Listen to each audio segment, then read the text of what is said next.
21 gun salutes, 20,000 screaming supporters. Xi Jinping and Kim Jong-un played up their ties ahead of a key meeting with Donald Trump. The Chinese president's two-day state visit to Pyongyang and how this may influence the future of denuclearization talks between North Korea's Kim, U.S. President Trump, and other relevant parties. Let's take an in-depth look. Joining me live on the line is Dr. Kim Hyun-wook, professor at the Korean National Diplomatic Academy. Professor Kim, it's lovely to have you on the program.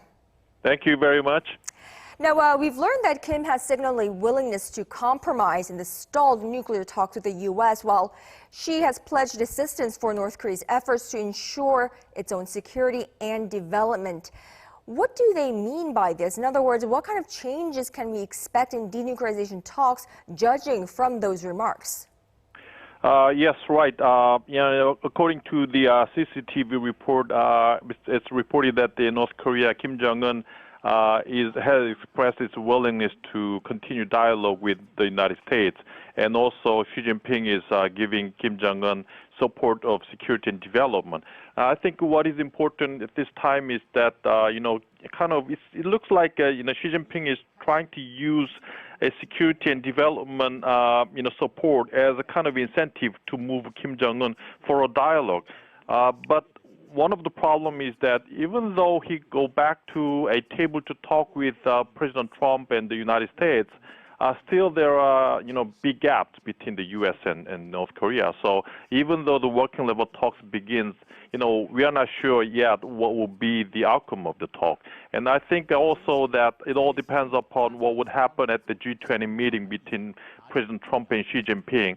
Their focus is the trade issues. So I think in order to deal with the trade issues, we'll see how Xi Jinping and Trump uses these North Korea issues to deal with the trade issues. Absolutely. So we'll be seeing that at the G20 next weekend. Now, there have been forecasts that the summit would produce very little outwardly, perhaps something just routine, which appears to be the case from what we've seen so far. Now, Professor Kim, what are some key observation points that you believe we may be able to see and those that won't be on explicit display? For instance, what kind of give and takes do you think the two leaders exchanged? I think the Kim Jong-un and Xi Jinping, their primary concern is the United States, how to deal with the United States. Xi Jinping wants to find some ways to deal with the conflict with the United States. There is such a fierce conflict between the U.S. and China. Even the U.S. is touching upon the issue of Taiwan, which is a core interest to China. So I think Xi Jinping is trying to expand its influence on the Korean Peninsula, and in doing that, for the time being, Xi Jinping did not want to make the Korean Peninsula to be another conflict point with the United States. Now, Taiwan issue is coming up. So why not just go ahead and expand influence on the Korean Peninsula? So it seems like the Korean Peninsula issue will be another conflict point between the United States and China. And what is more important now is whether or not there will be a dialogue about the North Korea denuclearization. What is important is that now China is becoming another mediator, another arbitrator. China is now beginning to take initiative on the Korean Peninsula.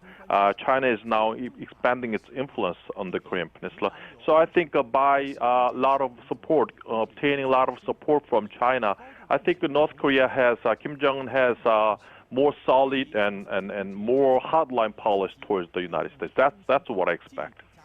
Right. So both countries have a win-win situation going on here, looks like. Now, the Kim-Xi summit this time around kicks off a series of summits in the next few weeks. How do you expect Xi Jinping to use this new North Korean card when he sits down with the U.S. president, especially on the G20 stage, where we expect a flurry of summit diplomacy to take place as well, with leaders, many leaders there? Yes, I think in the G20 meeting, Xi Jinping and Trump, they will talk about a lot of issues about the U.S.-China conflict, trade, also military, economic, 5G technology, Taiwan. Many issues are there. And I think what is important now is that the Korean Peninsula issue is one of those issues. So I think Xi Jinping will try to soften the other issues by giving something to President Trump, which means that, okay, I will make Kim Jong-un to be on the table with the United States. I think Kim Jong-un promised me to begin a working level talk with the United States. So I did something for you, so you have to give me something back. That kind of deal might be possible.